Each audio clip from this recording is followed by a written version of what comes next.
Friends, ಎಲ್ಲರಿಗೂ ಶ್ರೀರಾಮನವಮಿ ಹಬ್ಬದ ಶುಭಾಶಯಗಳು. ಆ ಶ್ರೀರಾಮಚಂದ್ರ ಎಲ್ಲರಿಗೂ ಆರೋಗ್ಯ ಆಯುಷ್ಯ ಕೊಟ್ಟು ಚೆನ್ನಾಗಿರಲಿ.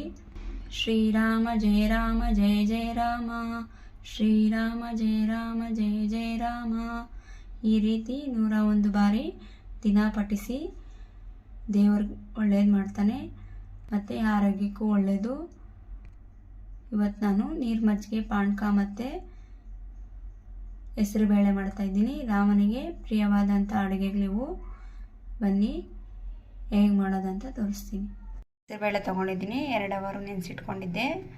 ಸೌತೆಕಾಯಿ ಸಣ್ಣದಾಗಿ ಕಟ್ ಮಾಡಿರುವಂಥ ಸೌತೆಕಾಯಿ, ಸಾಸಿವೆ, ರುಚಿಗೆ ತಕ್ಕಷ್ಟು ಉಪ್ಪು, ಎಣ್ಣೆ, ಕಾಳು ಮೆಣಸಿನ ಪುಡಿ, ಕರಿಬೇವು, ಸಣ್ಣದಾಗಿ ಕಟ್ ಮಾಡಿರೋಂಥ ಹಸಿಮೆಣಸಿನ್ಕಾಯಿ 3 ಮತ್ತು ಕೊತ್ತಂಬರಿ ಸೊಪ್ಪು. ಒಂದು ಪ್ಯಾನ್ಗೆ 2 ರಿಂದ 3 ಸ್ಪೂನ್ ಆಗೋಷ್ಟು ಎಣ್ಣೆ ಹಾಕ್ಕೊಳ್ತಾ ಇದ್ದೀನಿ. ಈಗ ಇದಕ್ಕೆ ಸಾಸಿವೆ ಸೇರಿಸ್ತಾ ಇದ್ದೀನಿ. ಎಣ್ಣೆ ಕಾದಿದೆ, ಸಾಸಿವೆ ಚೆನ್ನಾಗಿ ಸಿಡಿಬೇಕು. ಕರಿಬೇವು ಹಾಕ್ಕೊಳ್ತಾ ಇದ್ದೀನಿ, ಹಸಿಮೆಣಸಿನ್ಕಾಯಿ ಸೇರಿಸ್ತಾ ಇದ್ದೀನಿ. ಈಗ ಸ್ಟವ್ ಆಫ್ ಮಾಡ್ಕೋಬೇಕು. ಇದು ತಣ್ಣಗಾದ ನಂತರ ಹೆಸರುಬೇಳೆ ಸೇರಿಸ್ಬೇಕು.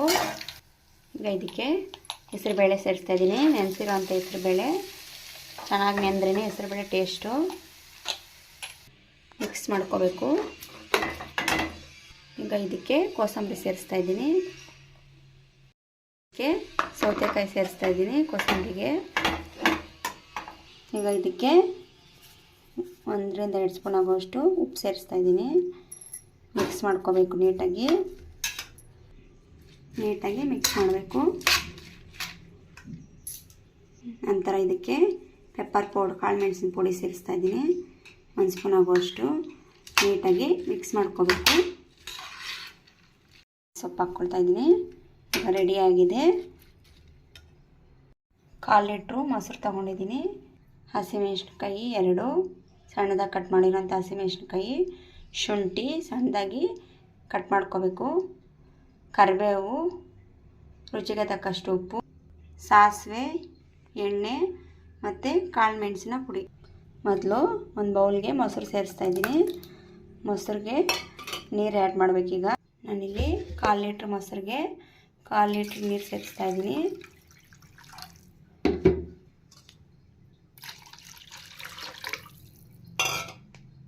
ಈಗ ಇದನ್ನ ಚೆನ್ನಾಗಿ ಮೀಟ್ ಮಾಡಬೇಕು. ಈ ಥರ ಮೀಟ್ ಮಾಡಿದ್ರೆ ಮಜ್ಜಿಗೆ ಚೆನ್ನಾಗಿ ಟೇಸ್ಟ್ ಇರುತ್ತೆ. ಈಗ ಇದಕ್ಕೆ ಒಗ್ಗರಣೆ ಹಾಕೊಳ್ಳೋಣ. ಒಂದು ಪ್ಯಾನ್ಗೆ ಎಣ್ಣೆ ಹಾಕ್ಕೊಳ್ತಾ ಇದ್ದೀನಿ, 1 ಸ್ಪೂನ್ ಆಗೋಷ್ಟು.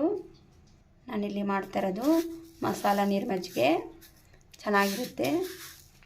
ಎಣ್ಣೆ ಚೆನ್ನಾಗಿ ಕಾದಿದೆ. ಈಗ ಸಾಸಿವೆ ಹಾಕ್ಕೊಳ್ತಾ ಇದ್ದೀನಿ.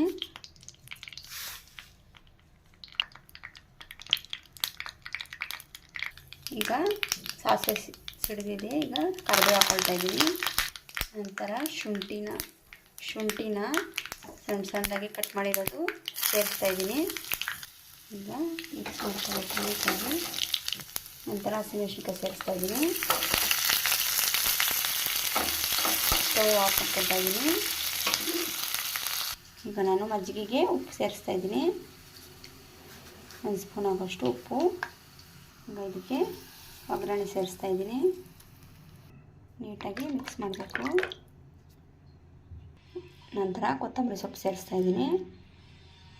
ಕಾಳು ಮೆಣಸಿನ ಪುಡಿ ಸೇರಿಸ್ತಾ ಇದ್ದೀನಿ. ಮೆಣಸು ಹಾಕ್ಕೊಳ್ದ್ರಿಂದ ಗ್ಯಾಸ್ಟ್ರಿಕ್ಗೆಲ್ಲ ತುಂಬ ಒಳ್ಳೆಯದು. ಈ ರೀತಿ ನೀರು ಮಜ್ಜಿಗೆ ಮಾಡಿಕೊಂಡು ಮೆಣಸು ಹಾಕ್ಕೊಂಡು ಕುಡೀರಿ, ಗ್ಯಾಸ್ಟ್ರಿಕ್ಗೆ ತುಂಬ ಒಳ್ಳೆಯದು. ಈಗ ಮಿಕ್ಸ್ ಮಾಡೋಣ. ಇದೆ ಬೌಲ್ಗೆ ಸರ್ವ್ ಮಾಡೋಣ. ಇದು ನಾನು ತೊಗೊಂಡಿದ್ದೀನಿ. 1 ಬೌಲ್ ಆಗೋಷ್ಟು ಬೆಲ್ಲ, 1 ಪಚ್ಚ ಬಾಳೆಹಣ್ಣು ಮತ್ತು 1 ನಿಂಬೆಹಣ್ಣು, 4 ರಿಂದ 5 ಏಲಕ್ಕಿ ತೊಗೊಂಡಿದ್ದೀನಿ. ಮೊದಲಿಗೆ 1 ಲೋಟ ಆಗೋಷ್ಟು ನಾನು ನೀರು ಸೇರಿಸ್ತಾ ಇದ್ದೀನಿ. ನಂತರ ಇದಕ್ಕೆ ಬೆಲ್ಲ ಆ್ಯಡ್ ಮಾಡ್ತಾ ಇದ್ದೀನಿ. ಬೆಲ್ಲ ಚೆನ್ನಾಗಿ ಕರಗಲಿ. ಈಗ ಕರ್ಬೂಜ ಹಣ್ಣನ್ನ ಬೀಜ ಎಲ್ಲ ತೆಗೆದು ಈ ರೀತಿ ಬೀಜ ತೆಗಿಬೇಕು. ಬೀಜ ತೆಗೆದು ಸಣ್ಣದಾಗಿ ಕಟ್ ಮಾಡ್ಕೊಳ್ಳೋಣ. ನೋಡಿ, ಈಗ ಈ ರೀತಿ ಸಿಪ್ಪೆ ತೆಗಿಬೇಕು ನೀಟಾಗಿ. ಈ ರೀತಿ ಸಿಪ್ಪೆ ತೆಗೆದು ಕಟ್ ಮಾಡ್ಕೋಬೇಕು ನೀಟಾಗಿ. ಈಗ ಇದನ್ನ ಮಿಕ್ಸಿ ಜಾರಿಗೆ ಹಾಕ್ಕೊಂಡು ನುಣ್ಣಗೆ ರುಬ್ಕೋಬೇಕು. ಇದನ್ನ ಈಗ ಬೆಲ್ಲ ಚೆನ್ನಾಗಿ ಕರಗಿಸ್ಕೋಬೇಕು. ಈಗ ಇದಕ್ಕೆ ರುಬ್ಕೊಂಡಿರೋ ಕರ್ಬೂಜ ಹಣ್ಣು ಸೇರಿಸ್ತಾಯಿದ್ದೀನಿ. ನಂತರ ಇದಕ್ಕೆ ಬಾಳೆಹಣ್ಣು ಸೇರಿಸ್ತಾಯಿದ್ದೀನಿ. ಬಾಳೆಹಣ್ಣು ಸೇರಿಸಿದ್ರೆ ರುಚಿ ಚೆನ್ನಾಗಿರುತ್ತೆ. ಈ ರೀತಿ ಮ್ಯಾಶ್ ಮಾಡಬೇಕು.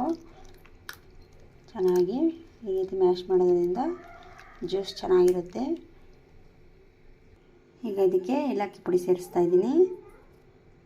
ನಂತರ ನಿಂಬೆ ರಸ ಸೇರಿಸ್ತಾಯಿದ್ದೀನಿ.